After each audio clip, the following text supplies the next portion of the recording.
Na Prever FM, você começa o dia bem informado. 7h45, voltamos com a última parte do primeiro jornal, recebendo aqui o Dr. Rodrigo Gibim, médico do esporte, cirurgião vascular, no quadro Mexa-se com Saúde. Dr. Rodrigo, bom dia, satisfação em tê-lo aqui mais uma vez. Bom dia a todos os nossos ouvintes. Vamos discutir saúde, exercício físico, estratégias aí pro fim do ano. E isso é muito legal, porque às vezes a gente fala com o Dr. Rodrigo aqui de assuntos que a gente já falou, mas é sempre importante. É igual você estar numa academia. Então quem vai fazer essa série, mas já fiz a última vez, vai fazer de novo. Vai ficar falando para o pessoal poder saber como proceder. E é natural que chegue agora, nessa época de festas de final de ano, que o pessoal fala, eu não vou mais para academia. Vou jacar. Vou jacar. Enfiar o pé na jaca. Jacar, gente. Jacar. Eu vou. Do verbo jacar. Do verbo jacar. Enfim, o pessoal vai meter o pé na jaca, então, e vai esquecer do exercício físico. E aí, doutor Rodrigo? Na verdade, eu acho, Márcio, que agora é um período conflitante, né? Porque tem quem já entende esse processo, não, agora eu vou dar mais minha liberdade, vou assumir minhas férias aí do meu exercício físico regular, e quem queira tirar todo o atraso do ano inteiro para viajar bonitinho no começo do ano, né? Como se fosse possível, né? Projetinho verão, famoso projeto verão. Em novembro quer ter o corpo pra ir na praia em janeiro. Então, aí a Ellen coloca muito bem todas as vezes que a gente discute isso, né? É aquela velha frase, é mais importante que você faz entre o ano novo e o Natal do que entre o Natal e o ano novo, né? Então, basicamente isso. Quer dizer, como foi o ano dessa pessoa, né? Eu acho que quem teve um ano regular, nada mais justo do que flexibilizar agora nesses períodos de confraternizações familiares, de emprego, são várias festas, precisa flexibilizar a alimentação, precisa também ter um momento de entender que não é o melhor momento, não estando otimizado do ponto de vista nutricional, estando mais vulnerável à bebida alcoólica e tal, que não é um momento de intensificar, aumentar a intensidade, aumentar cargas, progredir as metas de exercício físicos para esse final de ano, né? Então eu acho que não é hora de começar um projeto verão, né? Se for, eu acho que todo momento é válido no intuito de iniciar um exercício físico, que a pessoa tem um propósito com o exercício físico, então ótimo, vamos iniciar, mas gradativamente, paulatinamente, com baixa intensidade.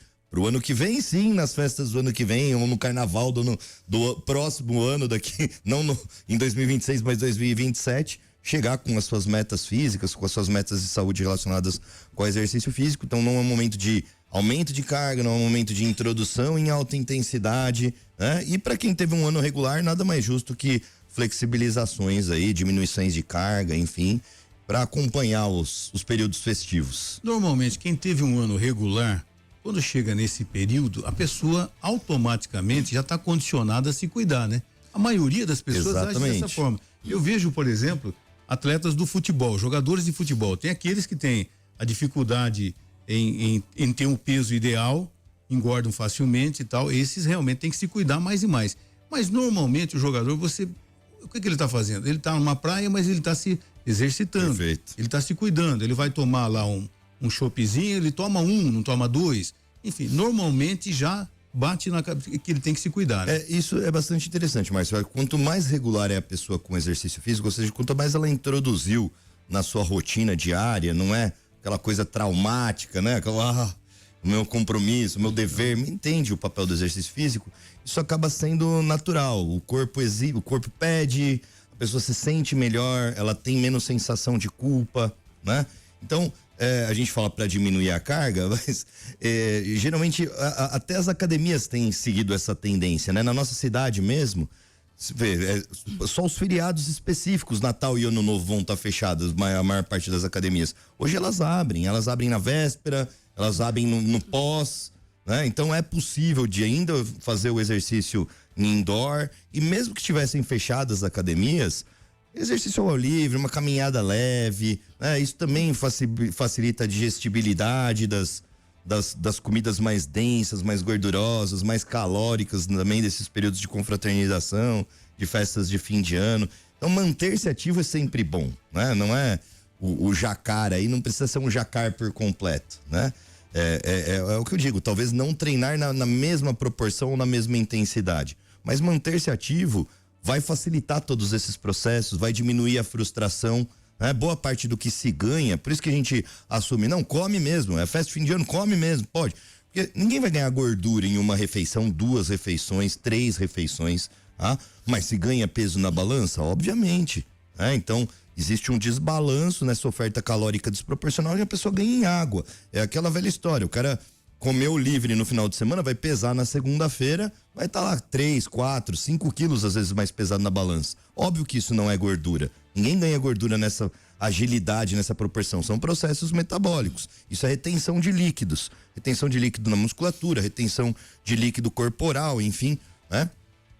Próprio dessas refeições que, além de mais calorias, tem mais sal. Então retém água mesmo. Isso vai sendo eliminado ao longo da semana. Sem terrorismos nutricionais, sem terrorismos punitivos com exercício físico. A pessoa vai pesar na sexta-feira, quinta, sexta-feira, vai estar com o mesmo peso que estava antes de enfiar o pé na jaca no final de semana. Então, o mesmo acontece com as festas de fim de ano, né? E muita gente fala assim, é porque aí começa o dezembro, eu perco meu físico. É mentira. É porque a pessoa nunca teve um físico, entende? Se ela perdeu por causa de um mês de flexibilização, como, né? Ela nunca teve um físico. Não, né? Perde o que não tem. Exato, não se perde o que não tem. Então, por isso que é muito importante aquilo que foi conquistado ao longo do ano todo e tal. E entender que, geralmente, quando está inserido, ele vai se manter ativo, vai se preservar, né?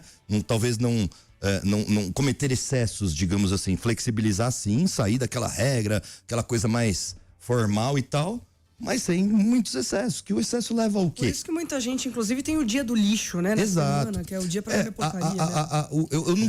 Eu não gosto desse termo, a gente tem que falar disso, né? Eu não gosto porque relacionar comida com lixo pra mim é muito, sei lá, pra mim é até pecado, né? Porque não tem isso. Comida é comida, é bacana, é o dia, né? É o dia, por isso que eu chamo de refeição livre, né? Só que aí também já tem um erro conceitual. Não é o dia do lixo, o dia da refeição livre. Tá? É uma refeição livre.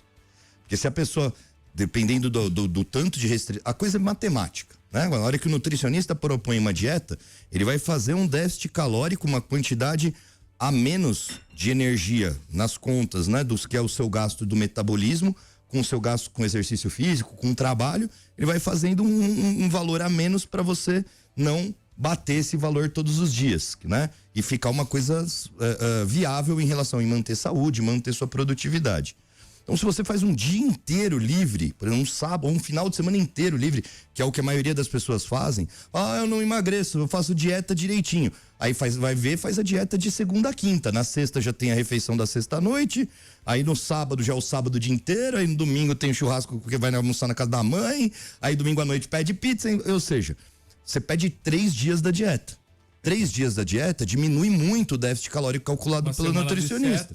Exatamente. Então aí que você faz quase 50% em vez de fazer o déficit, em vez de fazer o menos, você faz o superávit, você faz o mais. Então você pelo menos neutraliza tudo aquilo que foi feito de cálculo nutricional para você perder. Então é o que eu falo, uma coisa é controle de danos tendo final de semana livre. Tem gente que fala, eu não abro mão do meu final de semana. Ok, você vai emagrecer? Nem 1 grama. Você pode não engordar, mas você não vai emagrecer. Não tem como suplantar o déficit calórico. A gente não considera déficit calórico diário. A gente considera déficit calórico semanal. Então, é o balanço da semana que repercute no peso. Tá? Então, não adianta depois fazer uma coisa punitiva. Eu vou ficar jejum de 20 horas na segunda-feira para compensar. Não vai compensar. Não vai compensar. Gozado que as redes sociais é uma coisa assim a ser estudada até hoje, né? As pessoas colocam, né? Hoje pode. Já viu isso? A pessoa coloca lá uma pizza inteira e coloca assim, hoje pode. O copinho de cerveja, já sextou? Já pode? Então, aquela história, não é achando assim, que ela postando aquilo, parece que aquele sentimento de culpa foi dispersado. Assim como o tá pago. Né? A cultura do tá pago. E é muito interessante que geralmente as pessoas que postam tá pago, a primeira coisa que elas fazem na academia é postar foto. Não é treinar e depois postar foto. Se não postar a foto, não dá resultado. Exato. E às vezes nem dá pra treinar, recebe uma ligação, enfim. Mas tá lá postado, já compartilhou. Fui na academia, bati meu cartão. Talvez o mérito de ir gere algum benefício, né?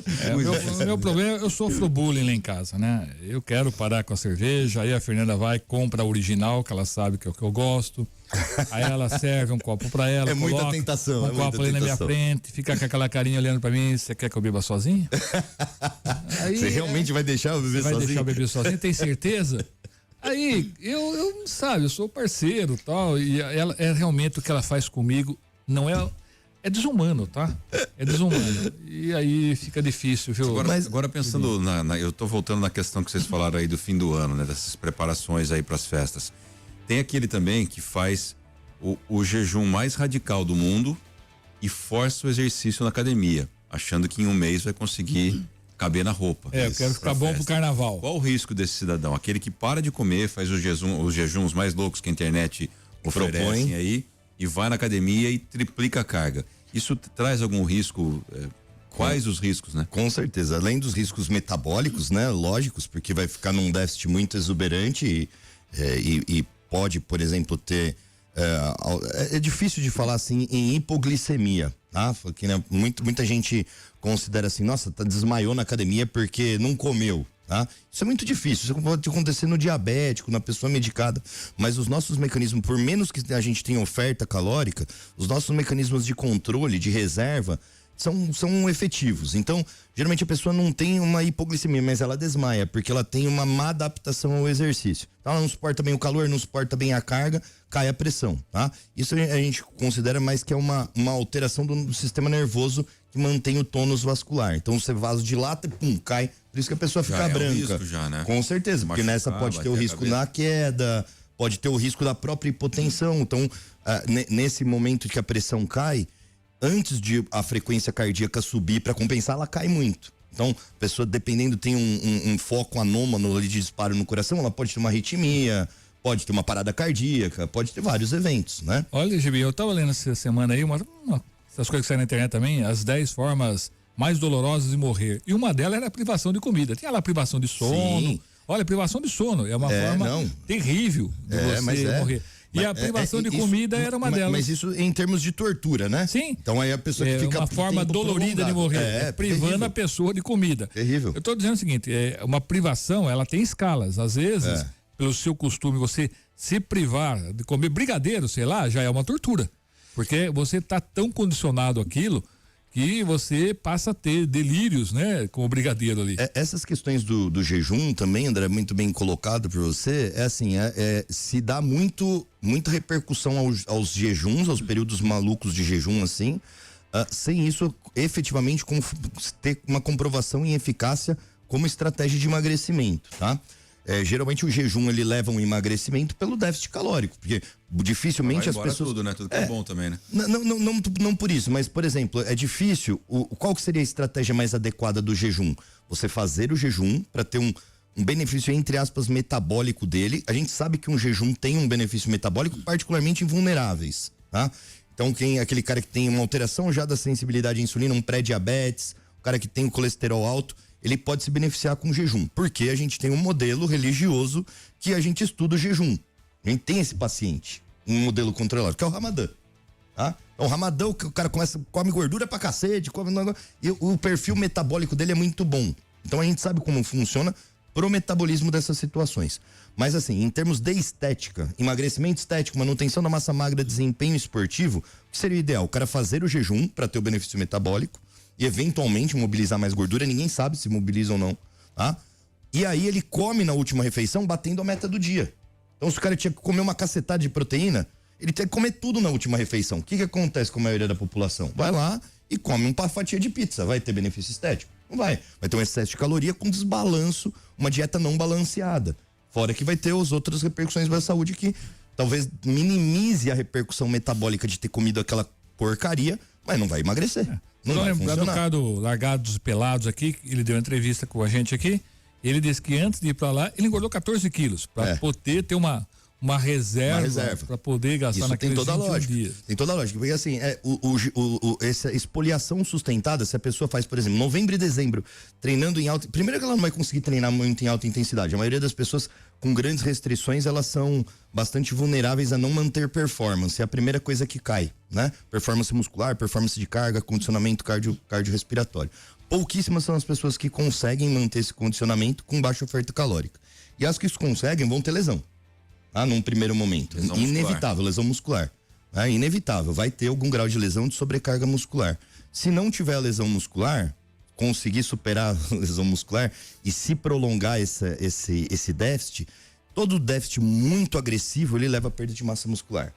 Então, a famosa massa magra. Famosa massa magra. Então vai ser estético? Não, pode até emagrecer na balança, mas vai ficar pelanca, tá? Verdade. Que é o problema das canetas, né?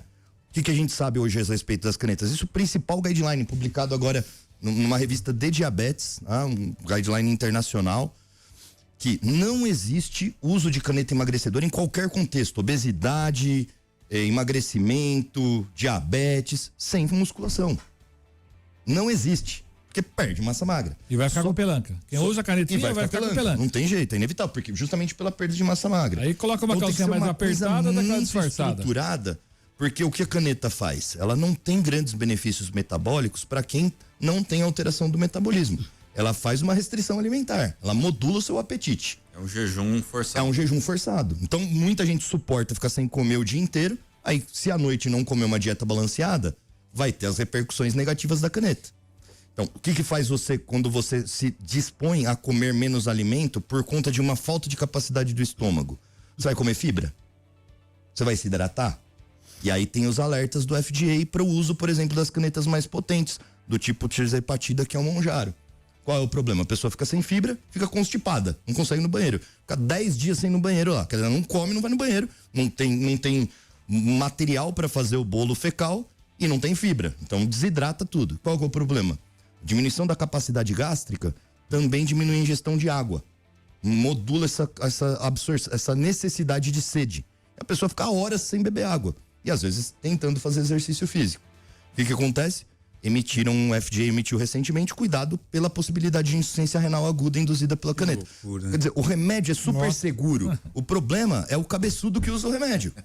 Entendeu? Porque ele quer emagrecer, ele quer ser emagrecido, ele não quer entrar num processo de emagrecimento. Ele quer um milagre. Né? Exatamente. Então, quando ele tem um acompanhamento nutricional, é tudo ponderado, tem essa oferta. Porque o que o nutricionista faz naturalmente? Vai diminuir a oferta calórica, ele aumenta a proteína, que vai fazer um auxílio na modulação do apetite e vai contribuir para a manutenção da massa muscular, vai botar fibra pra caramba, com que o cara conseguir comer para ter essas questões intestinais, e diminuir, por exemplo, as questões relacionadas a náusea, esse tipo de situação, e vai ter uma hidratação quantificada para evitar essa perda excessiva dessa desidratação insensível até com risco renal, né? E a grande ideia é, toda vez que mesmo com a caneta, mesmo que o paciente tenha um exercício estruturado com a caneta, tiver num ritmo muito acelerado de perda de massa, de peso na balança, tá? Isso leva a risco de não manutenção da massa muscular.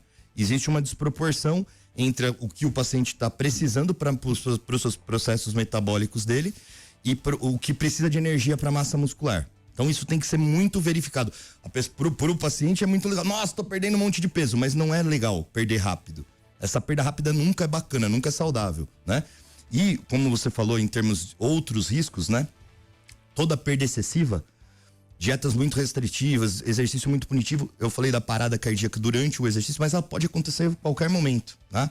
Porque você faz distúrbio eletrolítico, faz desbalanços metabólicos e o paciente fica com mais risco cardiovascular. Então, não é incomum, todo mundo já deve ter conhecido um caso de a pessoa estava fazendo alguma dieta muito restritiva e pá, morreu do nada, tá? Principalmente meia idade ali, que já tem algum grau de sobrecarga coronariana, algum grau de sobrecarga cardíaca.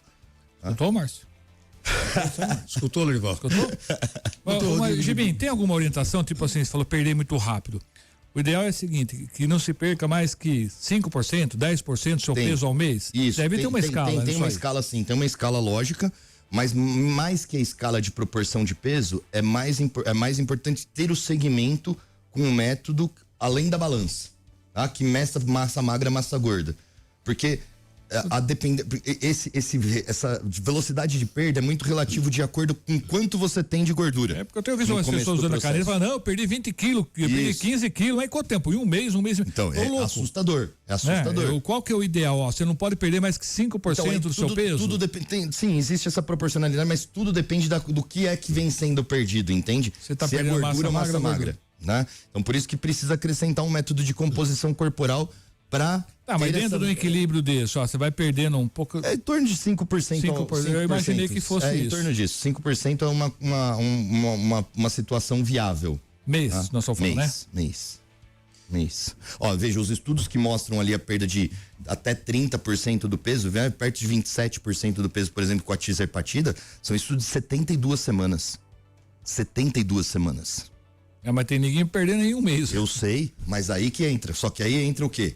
Entra o oportunismo do médico de vender o sonho da pessoa quando ela faz com acompanhamento, porque o que a pessoa faz? Ela entra com estratégias para manutenção da massa magra e artificializa o processo. Vai ser saudável? Não, mas na bioimpedância vai estar lá com a massa magra mantida. Mas tá assim, você vê o carinha hoje, daqui a um mês você olha para ele e fala, mas cadê o resto de você, meu irmão? Eu sei. Cadê o Veja, nem a bariátrica tem uma perda tão significativa assim de peso. Então não pode ser viável que você artificialize isso com qualquer estratégia. E veja, a gente está para ter uma nova caneta, ainda não tem Anvisa, a gente está comprando do Paraguai, pelo amor de Deus, não comprem isso, a gente não tem. Veja, a gente está falando de grandes patentes, de big pharmas, e a gente sabe o que é uma patente de indústria farmacêutica. Então não tem como o Paraguai produzir a nhaca do negócio que nem tem FDA, né? Então hoje tem uma molécula que é a retratutida, ela é um inibidor, é um agonista triplo. A tirzepatida, né, que é o Mounjaro, é um agonista duplo, quer dizer, ela vai intensificar a perda do Mounjaro. Só que a gente ainda só tem estudo clínico em pré-fase de aplicação, ela não tem Anvisa, mas no Paraguai já tem. Aí as pessoas estão comprando por preço mais barato que o Mounjaro. Então, vamos reforçar aqui. Não existe Mounjaro do Paraguai, não existe retratutida do Paraguai, não existe, não tem como. É falsificação, fim. É falsificação, porque são patentes. A gente está falando, por exemplo, da molécula da tirzepatida, ela é uma patente da Lilly, uma grande empresa norte-americana, farmacêutica, e veja, tá muito longe de vencer a patente. Mesmo a semaglutida, que é da Novo Nordisk, Novo Nordisk é uma empresa lá na Noruega que era pequenininha e hoje compete com a Apple em proporção de mercado, porque ela detém a patente da semaglutida. Então, como que o Zezinho da farmácia de manipulação consegue manipular isso? Veja, não quebrou a patente. Hoje a gente tem no Brasil a semaglutida, que não é a da Novo Nordisk, quer dizer, que é, mas não é, porque a Eurofarma conseguiu um acordo de parceria interindustrial com a Novo Nordisk, e a Eurofarma consegue importar a molécula. Então ela não produz no Brasil, ela importa a molécula da Novo Nordisk, porque não tem a patente, e ela invasa aqui no Brasil. E isso é vendido na farmácia. Então tem na farmácia um genérico da Eurofarma. Aqui precisa de receita médica no Brasil ainda ou não? Todos precisam de receita. Tem hora que já não precisa mais de receita. Não precisa de receita. Tudo conversa também, precisa de receita porque o que estava acontecendo era um mau uso individual, não prescrito. Então é uma tentativa de evitar essa compra indevida, né? Porque quem precisava efetivamente da medicação não estava tendo. E tem as dependências psicológicas que se desenvolvem com esses medicamentos, como qualquer medicamento para obesidade. Então o cara ganha peso porque para de tomar, aí fala, nossa, preciso tomar meu Ozempic. Aí vai lá na farmácia e zera o estoque de Ozempic, deixa na geladeira pro mês lá, e quem precisa para tratar diabetes não tinha. Então tá acontecendo boa parte disso. É o que eu brinco, né? As canetas emagrecedoras, hoje, elas parecem os diuréticos que o pessoal usava no passado. Eu preciso perder 3 quilos para caber no vestido de formatura. Aí vai lá, tomava um monte de diurético, fazia xixi, cabia no vestido. Agora usa caneta e fica sem comer um tempo. Eu tenho medo dessa caneta, eu não vou usar isso aí de jeito nenhum. Sei lá. Bom, gente, são 8h09. Doutor Rodrigo Gibim, mais uma vez, muito obrigado pela sua participação. Até a próxima. Obrigado, eu que agradeço. A gente estendeu um pouquinho aqui, entramos em outros assuntos, mas falando de restrições de fim de ano, com certeza vai ter muita gente usando as canetas, então também acho que acabou sendo oportuna essa discussão. Sem dúvida. Você ouviu Primeiro Jornal Previr FM.